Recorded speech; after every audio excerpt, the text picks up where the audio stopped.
音色圆润，唱腔委婉，扮相清丽，表演柔美。她是盘夫索夫中的严兰珍，也是碧玉簪里的李秀英。早在1998年，她就成为杭州第一位获得梅花奖的演员。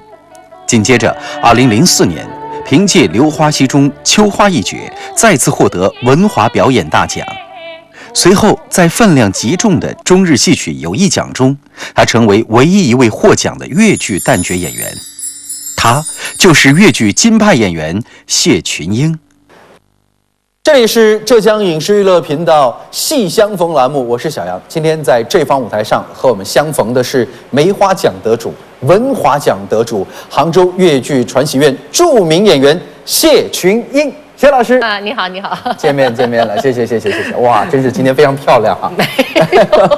我想说金派，他们说那个起叫的那个声就对，金派唱腔的特点就起腔，就是我们俗话说的叫叫头，起腔跟落调都是非常有特色的。它的起腔会是什么样？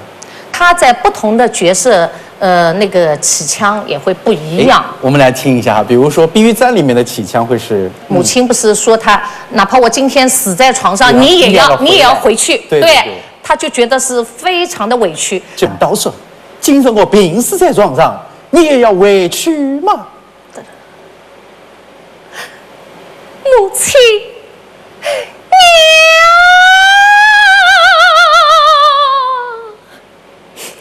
娘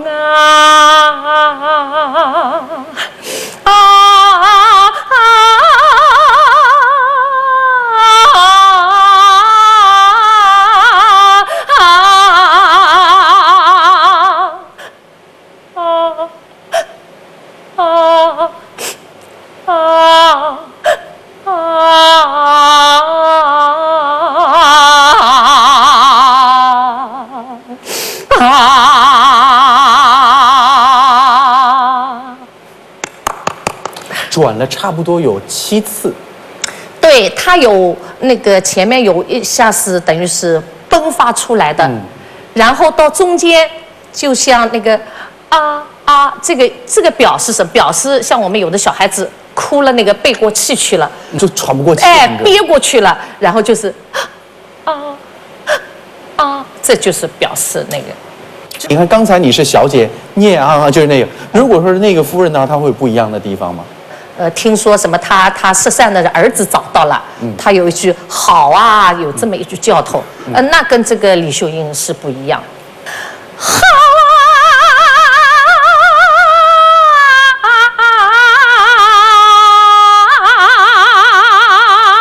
啊，还真是。这个他就是很显就是年龄大的那种身份。就没有像那个李秀英就那么委婉，那么婉转。这一下子就觉得这个年龄层在同样的声音当中，它会变出不一样的味道来。对，他的因为射腔不一样。从小喜欢唱唱跳跳的谢群英，一开始在艺训班学的是京戏。1976年进入桐庐粤剧团学花旦，并在1984年拜金采风为师，这才开始了他的金派粤剧演员道路。谢群英成功扮演的角色数不胜数，尤其是去年9月的那场演出。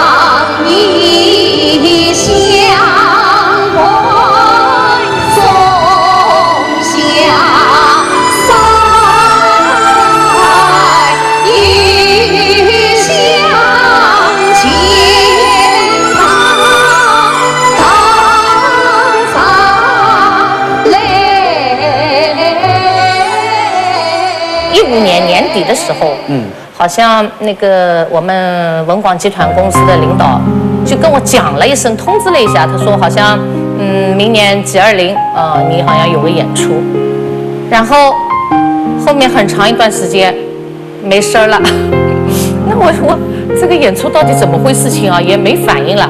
其实可能就是他们导演组在选剧目啊，然后最后对于演员可能还没最后确定嘛，就这么讲了一下。然后他剧目，因为他那个里面剧目的时间卡得非常的紧，只能唱4句或者几句。对。然后导演就在可能在这个当中就在选到底唱哪里4句。因为这个18相送是很长，有20多分钟。对，最后到那个就实地就是那个印象西湖那个实地的场景是1个月之前，就是排了1个月。其实当时我们大家在看的时候啊，有震撼到，因为《梁祝》本来就是毛维涛老师版本的，你把扇子的舞蹈是用得非常的好。你在排的时候，水上舞台的时候有特别的感受吗？作为演员？水上舞台其实看我们那么镇静，其实那个下面是很可怕。是。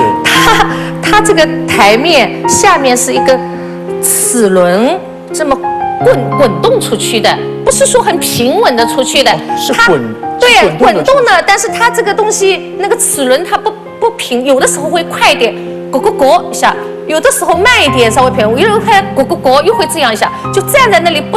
有的时候，这样是个传送带啊，对呀，就是反正就我觉得站在那里就很慌兮兮的感觉，加上我又是难得穿靴子的，因为我这个祝英台是女扮男装的嘛，对呀，我平常几乎没演过这个女扮男装的这种角色，然后就是这个靴子穿在那里，加上它那个台是玻璃的，就总感觉要滑的一样，很可怕，然后这个东西又不平稳。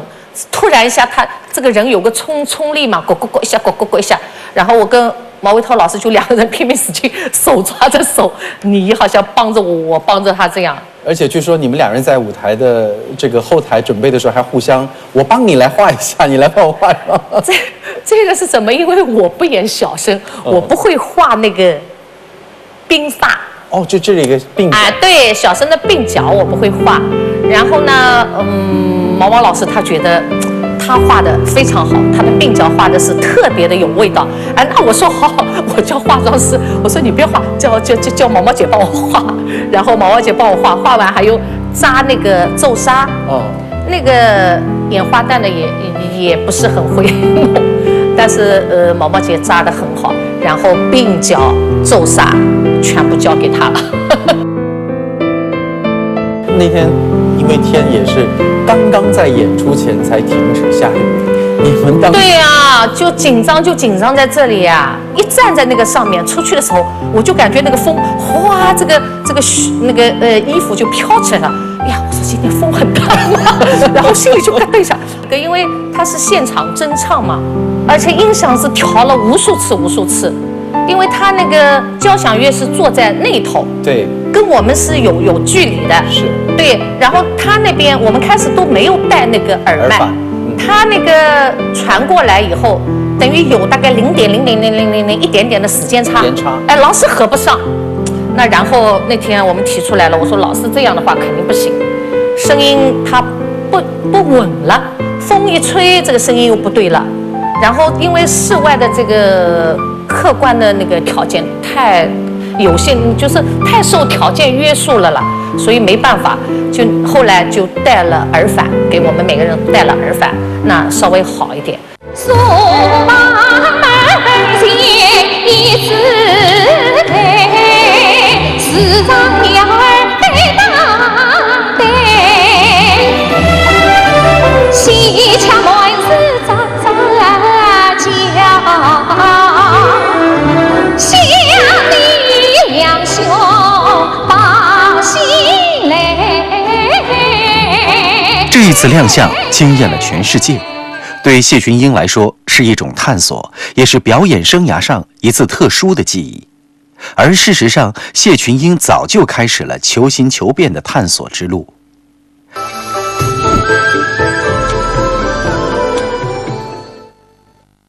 2009年，由赖声川执导的粤剧版《暗恋桃花源》上演，谢群英扮演女主角春花。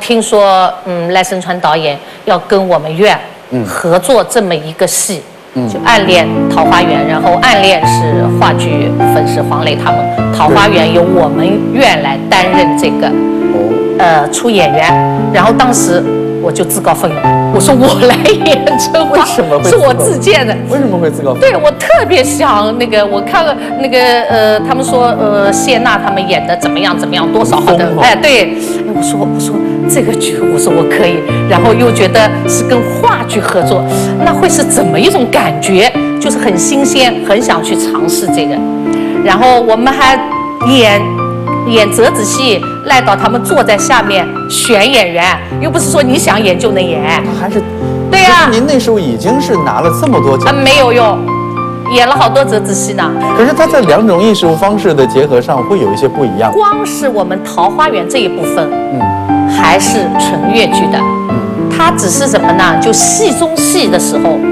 比如说，他暗恋是一个剧组，我们桃花源是一个剧组，然后就是2个剧组去抢这个剧场，就平时的自己，就生活当中的自己，跟那个剧组抢剧场，然后跟他们吵架、碰撞啊这些。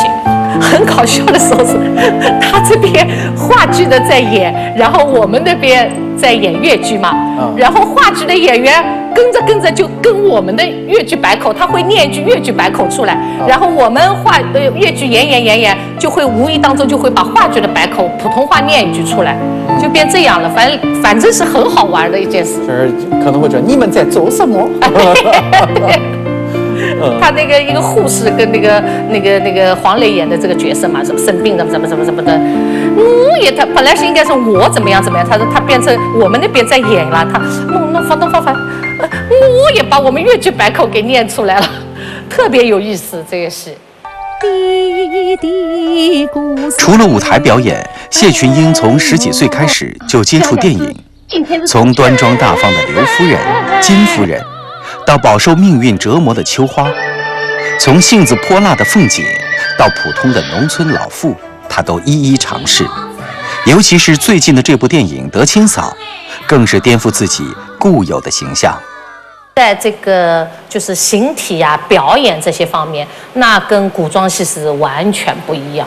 他比如他同样叫一个人的话，德清嫂会是什么样的一个状态？比如说我们那个古装戏的话啊，他会讲有一点这种韵白一样的啦，观人，他是会这样嘛？那然后现代戏，我们现代人说话不可能是这个样，这个人这样说话，你肯定要晕倒了，是吧？那他肯定是天帮，就是很生活的那种。哎，是。然后他的表演也是，比如说我们，千金小姐，她的指法伸出去是这样的，她的手出去，那肯定是永远是这么，有点弯度。对，永远是这么弯弯的。其实，在拍电影跟舞台上演出，差别应该很大吧？像我们说电影就是靠天吃饭嘛，一会儿拍得好好的，如果天暗下来了，下雨了，然后马上收工。记得有一次拍的，我正拍的情绪最好的时候，他立马说导演说不拍了，今天光不对了。哎呀，我说真是遗憾，今天的妆也特别好，我说我的情绪也特别好。然后刚好情绪出来了，眼泪啊这些都有了，一马收工，第2天重新再来过。哎呀，我就觉得这个电影真没有像舞台演的那么爽，那么过瘾。两者形式之间其实都是传递了一门艺术哈。对。当然了，在我们的这节目当中呢，也是向大家传递着我们粤剧的经典的艺术。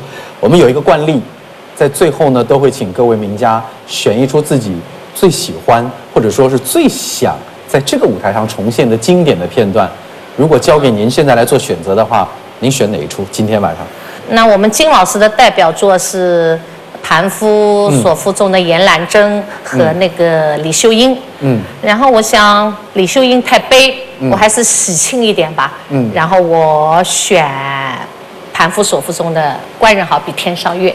官人你好比天上月。好，我们来听一听今天来自于谢老师的这段精彩片段。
将。